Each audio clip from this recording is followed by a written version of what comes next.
Hi, Mike from the Rural Montana family. In this video, we're taking our 2020 Chevy Bolt up to Flathead Lake to visit some friends that have a house near the lake there. And if you have watched our previous video on driving to Kalispell, then you know this is kind of no man's land, or should I say no charger land up there. Except for one charger that didn't work last time. If you want to go see that video about the ride to Kalispell, I'm going to put a link at the top of the screen here. If the link doesn't pop up on your device, look down below in the description for the link and go watch that video as well. So let's go to Flathead Lake.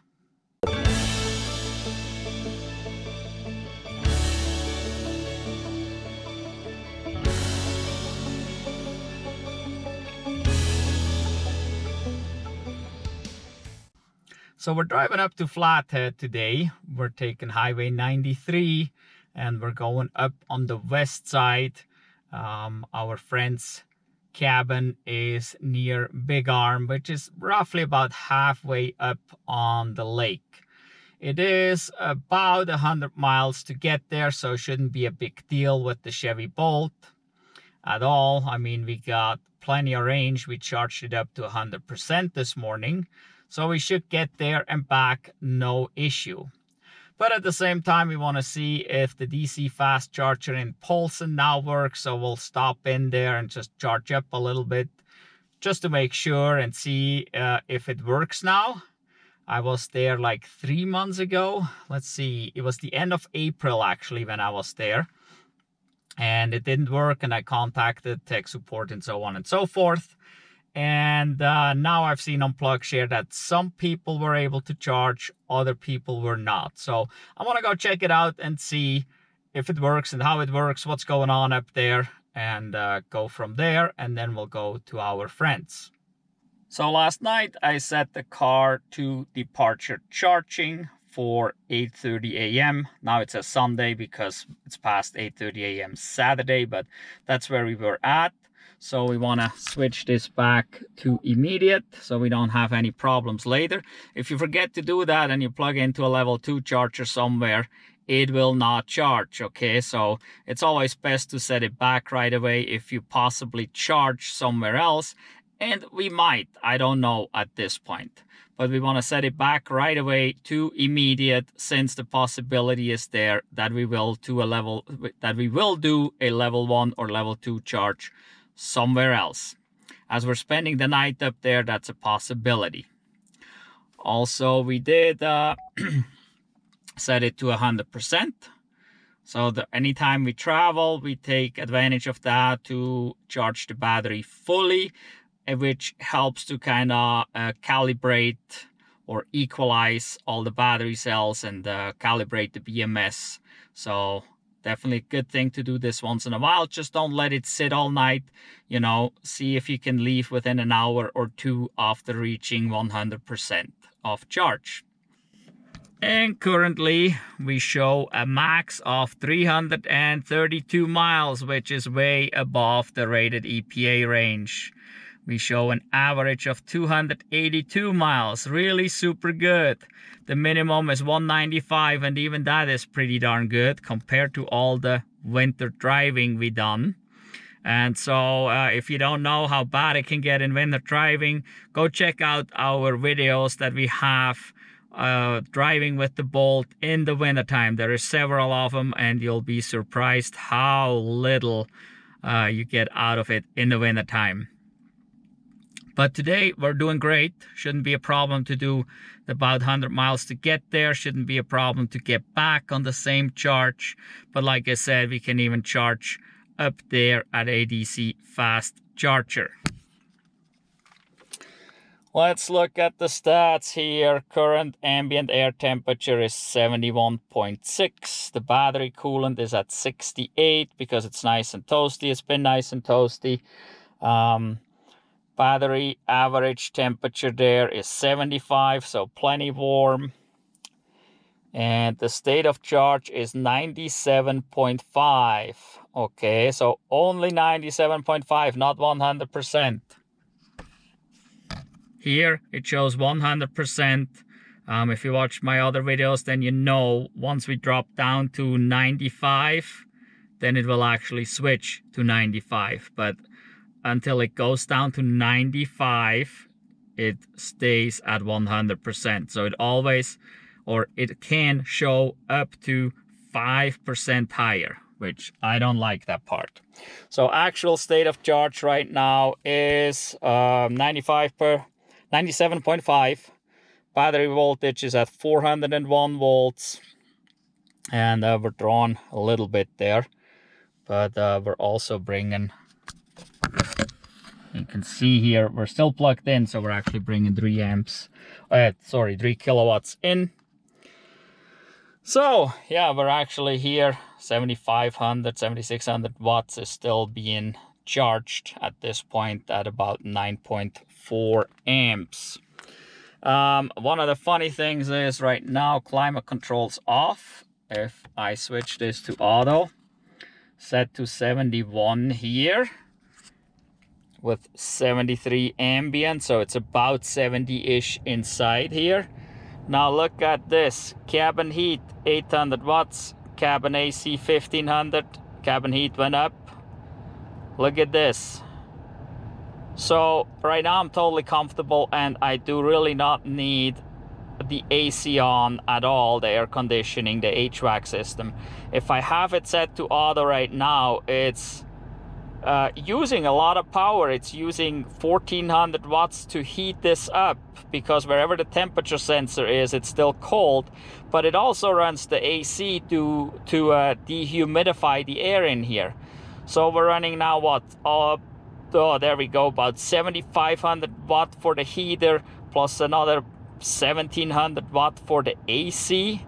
So we're running roughly 9 kilowatts right now just for cabin conditioning. And if you look here, this now turned yellow because we're no longer charging. Now we're actually drawing from the battery because we're drawing more than the charger provides. The charger provides 6200 watts and we've been drawing 9 kilowatts there for a little bit. Now this changed already, but if I turn the air conditioning off, what will happen here? There we go. Now they go to 0. So if you're comfortable in the cabin and you don't need the air conditioning going for any reason, you might as well turn it off, because you'll gain even more range like that. We may need this to be on later because it's going to be toasty for sure. But for right now, we can save a couple kilowatts anyway by having it off. All right, we're still plugged in. Let's get unplugged and then we can get going.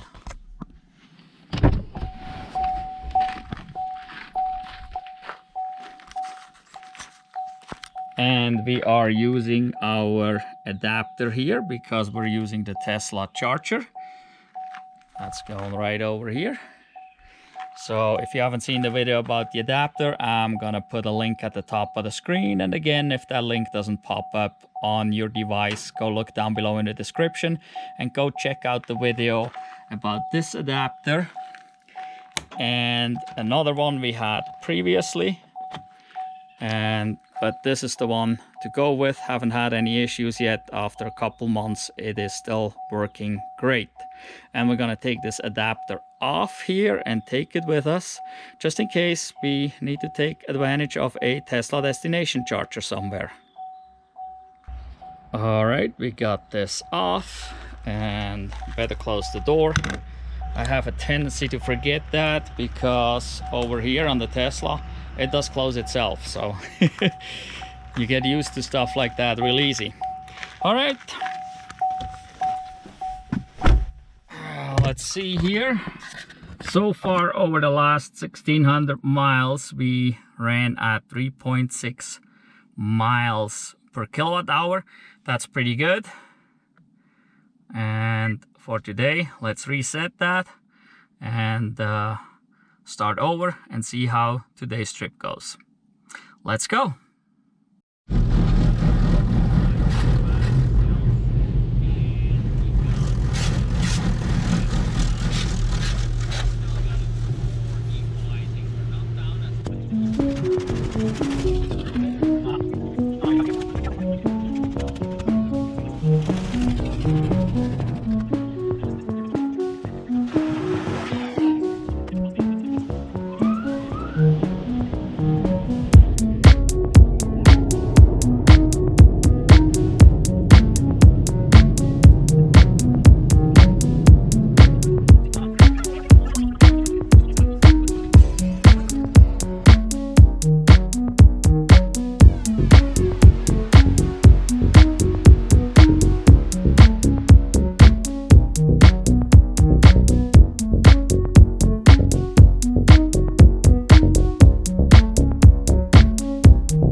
We arrived at the DC fast charger, this Enel X 50 kilowatt DC fast charger right here at Taco Bell as you come in from the south into Polson.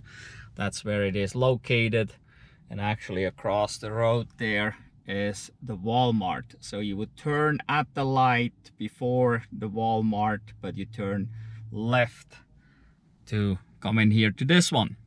So now let's see here where we at. Our, let's see, state of charge is 64.2, so that means up here it shows 65. So we still have 204 miles max, 173 average, and 121 miles minimum left. And let's look at this here. We drove 88.7 miles and we had an average of 3.7 miles per kilowatt hour. That is pretty good. So we did a little detour. We went to the car wash real quick, so that added about 10 miles to the trip. No big deal. Also, we did turn on the climate control, because as soon as we got out in the sun, it actually warmed up pretty quick. So we had the climate control going basically the whole way up here, and we kept it really nice. It took us about 2 hours 45 minutes to get here, and that's not because we have an electric car. That is just because of traffic. We couldn't go any faster. We actually did go 82 miles an hour on the interstate until we needed to get off, and we've been driving the speed limit or a mile or two over the speed limit where possible, but quite frequently it was not even possible to go the speed limit. So even though we only made almost close to 89 miles, it took about an hour 45 minutes to get here. And it's nice and toasty out here. You can see right there, it's 91 degrees. And so I'll go see if I can activate this charger. I'm gonna try first with the app, as that seems to be an issue possibly. But I checked the app this morning, the Enel X app. Actually, they have 3 apps. One of them is for home chargers only, I know that. And the other one is the one that should work on this here. But it didn't work last time. It didn't work at another one where I tested it. But now the app has changed since, so it may work or may not. A couple people that were here, they said they were at least able to activate this charger here with the credit card. So let's try the app first, and if that don't work, I'll try the credit card. All right, I got the app going here. Let's see if you can see this, and it says down here scan or code. So we'll go out here and gotta plug in first.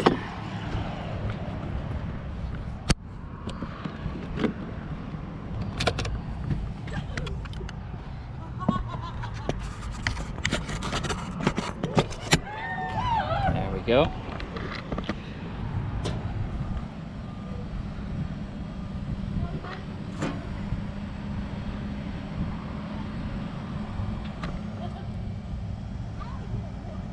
Okay, it says it's all there.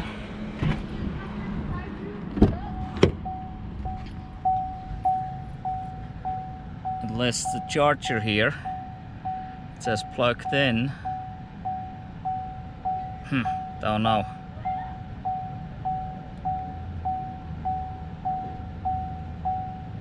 Now it says in use. Well, yeah, it's me, but okay, can't do anything with the app, it seems like. So I guess we'll try the credit card, because up there it still looks for payment. So we'll get a credit card out and try that.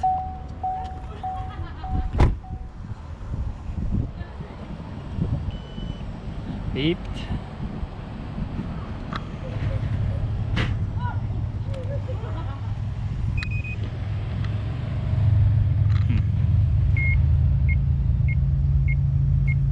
Maybe now. There we go. I think I hear something. We're still red.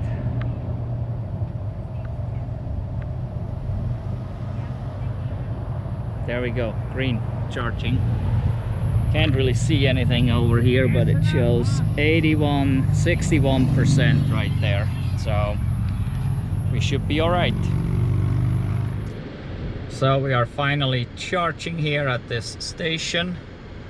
And according to this here, we're putting 34 kilowatts in. Let's look here, that is about right. This shows 36 kilowatts going to the battery. According to the charger, we're getting 47 kilowatts here. So this is level 3, which is not really correct. It's a DC fast charger. Level 3 doesn't really exist. But yeah, it shows we're getting 47 kilowatts from the charger. We got about 35 going to the battery. And this shows about 2 kilowatts less going to the battery. The AC is using about 4600, so 4.6 kilowatts right now. So all these don't add up perfectly, but they're within range. And the most important part is this thing actually works, and that's good to know, because coming up here and having this available makes it really easy to come to the lake and hang out, even if you spend a couple days here. Or going to Kalispell up north, you can stop here real quick and get a little extra juice. All right, let's get this thing unplugged. Let's see, can we press this here? Stop.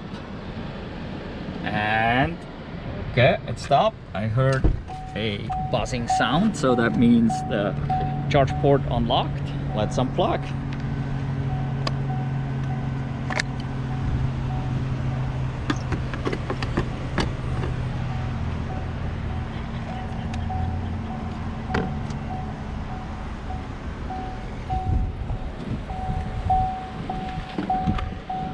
Let's take a quick look here.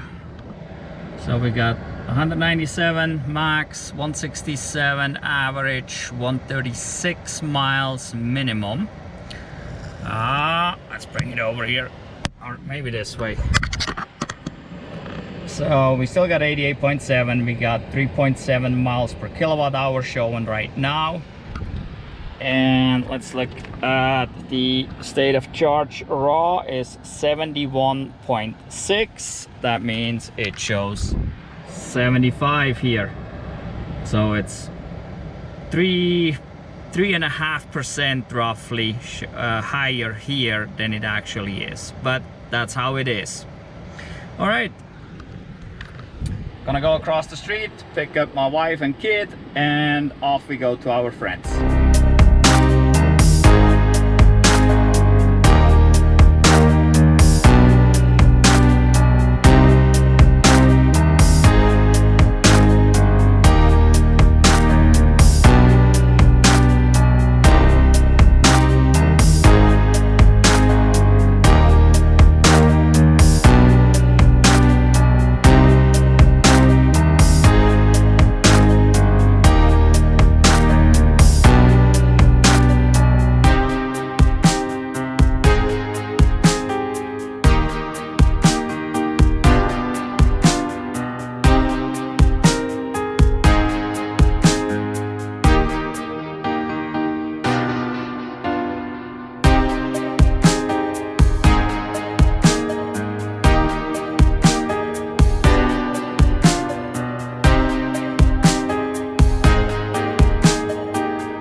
Made it to our destination right at Flathead Lake, and we're about to get on the boat and go have some fun. But let's look at the stats real quick of the car here.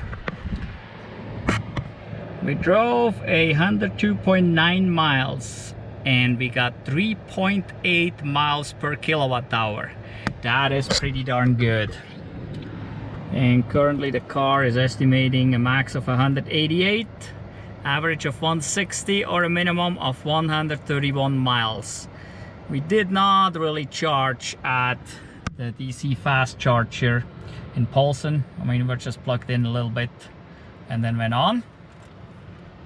Let's see here, state of charge raw is 67, and obviously the display here shows 70 as always, huh? But that's no big deal if you know that it can show up to 5% higher than it actually is. And the AC is going at 4,000 watts here right now. It's a little warm out here at 91.4 degrees, so we're happy to get out on the lake. So yeah, no big deal to make it up here anyway. It's only a 100-mile trip. In the summertime, no big deal whatsoever with this Bolt. It easily makes it up here and back. If we would spend a few days here, we could plug in here at our friend's cabin, or we could drive back to Polson, which is about 20 miles from here. And if you would spend a few days up here, you might anyway go back to Polson for a day or so, because there's lots of other stuff there to see and do. But wow, with the summertime range on this Bolt, we can travel around the world. All right, we'll go out on the lake and I'll get back to you when we drive back home tomorrow.